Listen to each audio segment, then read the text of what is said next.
En las últimas semanas, el escenario electoral francés se ha vuelto cada vez más complejo. Hay escándalos de corrupción, tanto en el Partido de los Republicanos como en el Frente Nacional, lo que hace pensar que en realidad los resultados son cada vez más inciertos. Vemos un informe.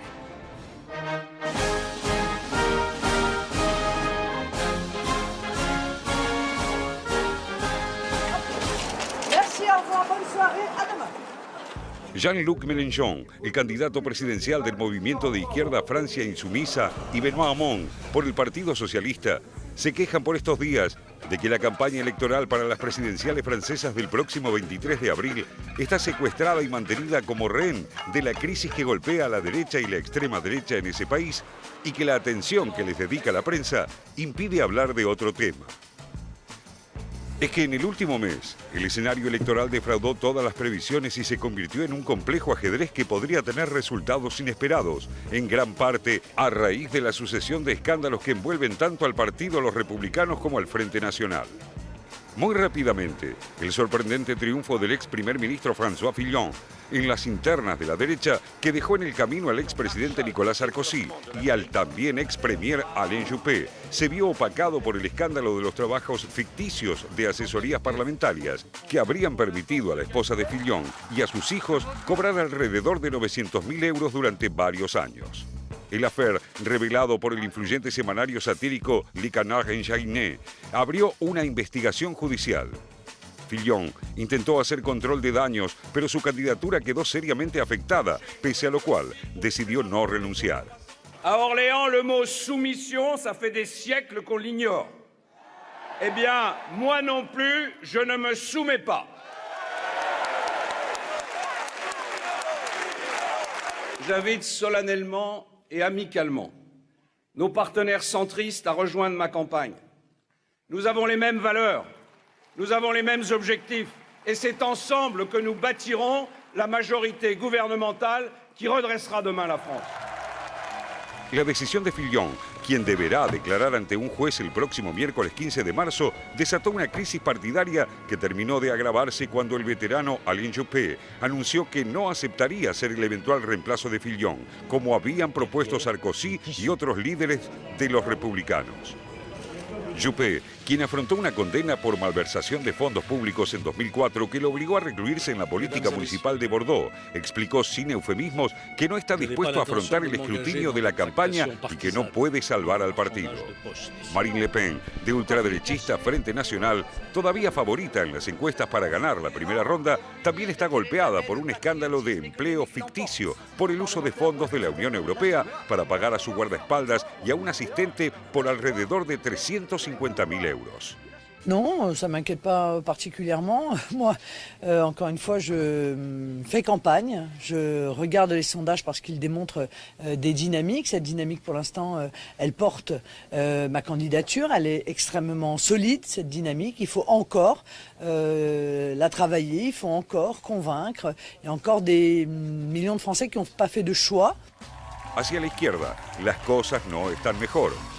Hamon arrastra el hándicap de impopularidad del actual presidente François Hollande y si bien en los últimos días se benefició del retiro de la candidatura presidencial del candidato del Partido Ecologista, Yannick Jadot, no le alcanzaría para salir airoso de la primera vuelta.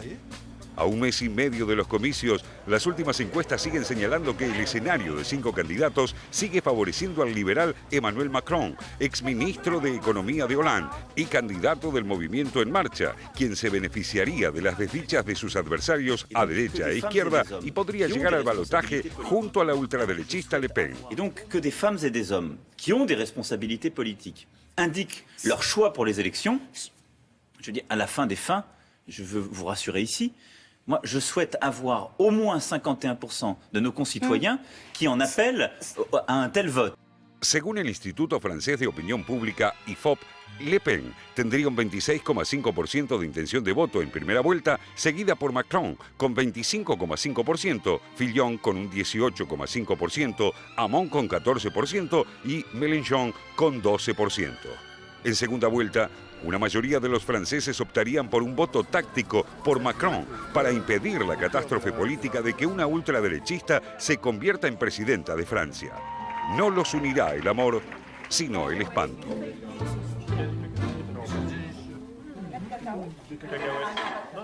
Los números son variables, todavía falta un poco y los escándalos podrían tener efectos cuyos alcances todavía desconocemos. Ahora, estamos hablando de escándalos de corrupción.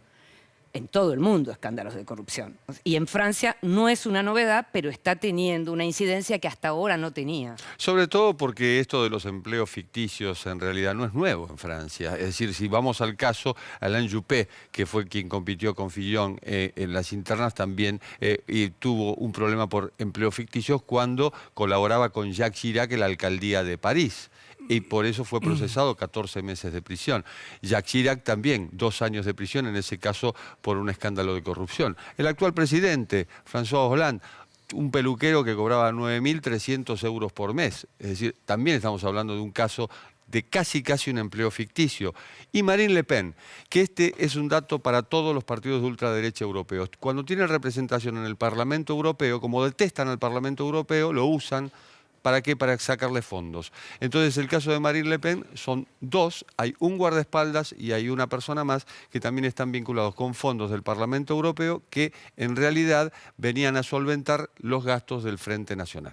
Ahora, José, qué viejos que quedaron esos tiempos en donde uno sabía más o menos lo que iba a pasar en la política francesa, ¿no? Efectivamente, notable lo que está pasando en Francia con la campaña electoral, digamos, por lo menos desde la Quinta República, digamos, siempre, salvo un solo accidente, fue el 2002, cuando Le Pen padre ganó en la primera vuelta y terminó derrotado, aplastado por Chirac en la segunda, siempre eran o los socialistas o el gaullismo, digamos, la derecha. Sí. En este caso tenemos, primero, una ultraderecha que ha llegado a niveles de voto asombrosos, digamos. Después, un partido socialista que por un momento es de derecha, que después tiene un candidato bien de izquierda. Sí. Y en el medio, el ascenso estelar de Macron, un joven de 39 años, cuyo único antecedente en la función pública es haber sido ministro de Hacienda de Hollande brevemente, y que parece que va a ser el próximo presidente de Francia, según dicen las encuestas hoy. Si se cumple finalmente eso de que después todos se unen para ganarle a Marine en la segunda Le Pen, vuelta, ¿no? Las encuestas dicen que en la segunda vuelta entre el 70 y el 75% de la gente votaría a Macron contra Marine Le Pen. Pero en todo caso